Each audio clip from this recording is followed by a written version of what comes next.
Joining us next is Joel Kempfer with Express Seed. And Joel, you're kind of behind the scenes as far as consumers know. You are a plant and seed broker. Let's talk a little bit about that role. Well, sure. A lot of people don't really think about where the plants they find at their garden center originate, how that whole supply chain works. So at the garden center, these plants come from commercial growers like Sedan Floral, who grew all of this product. Yes. But Sedan Floral purchased their inputs from a broker company like Express Seed.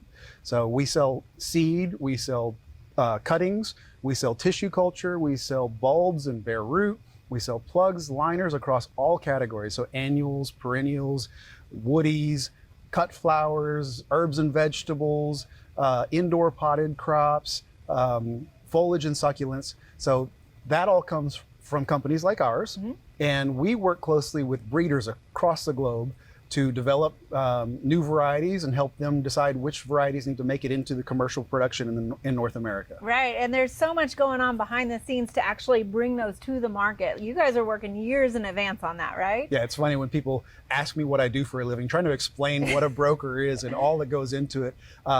So it takes, depending on the product, petunias don't really take that long to develop new varieties and get them commercial, but things like geraniums and New Guinea impatiens, those can take 5 years or more just to get a new variety introduced to the market. And once they have varieties selected that they think have the traits that the market's looking for, then it goes into testing phases and pre-commercial testing at large growers across the US.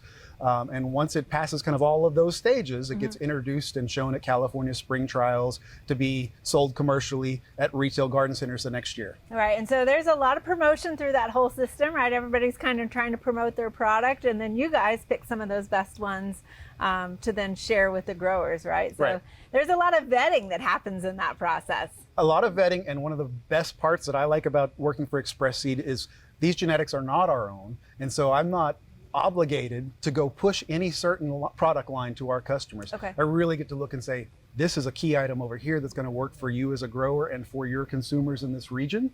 And I get to pick and choose the ones that I really think are best to promote. And so it's critical for you to kind of know that customer's region and the climate that they're dealing with to know which ones to promote, and as well to know the plant very well. Yeah, absolutely. So, some things that do well in Michigan won't do well in Oklahoma or Texas, and vice versa.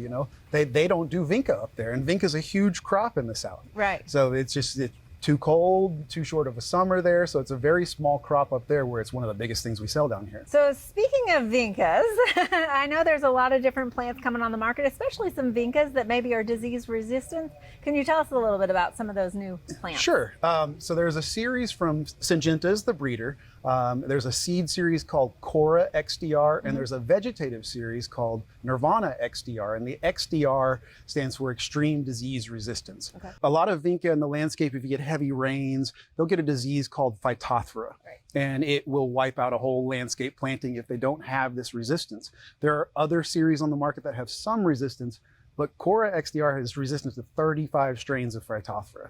So if you have had problems with vinca dying in your landscape, especially after a spring rain, first of all, people tend to plant them a little too early when they see them at their garden centers. It's really a summer crop. But even in the summer, if we get a rain, it can cause Phytophthora in vinca. So using resistant strains like Cora XDR or Nirvana XDR will help overcome that and make sure your landscape stays beautiful all summer. And that's just one of the things breeders are doing, is kind of looking at breeding for disease resistance, right? I mean, it's a huge part of everybody's breeding program, regardless of what it is. You can have a really cool flower, but if it doesn't stand the test of the landscape in a certain region, it's never going to have the numbers that you need to see to recoup your investment in the breeding. Right. All right. So is there any other plants we should be looking out for on the market that are coming up?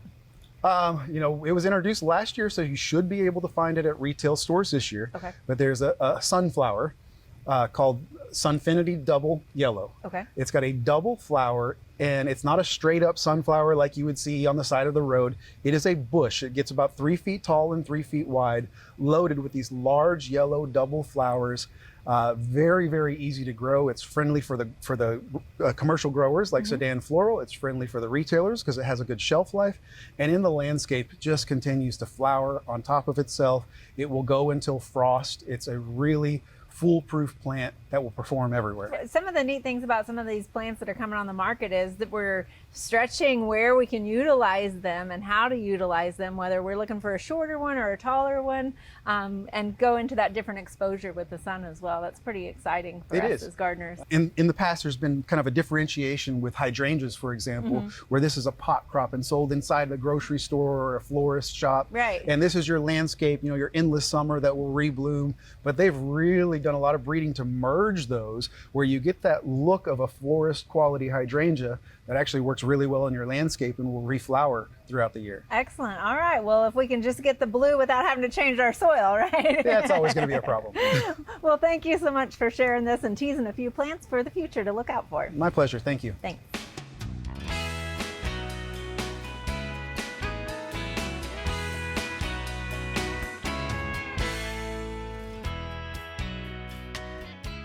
We hope you enjoyed this video as part of our Oklahoma Gardening YouTube channel.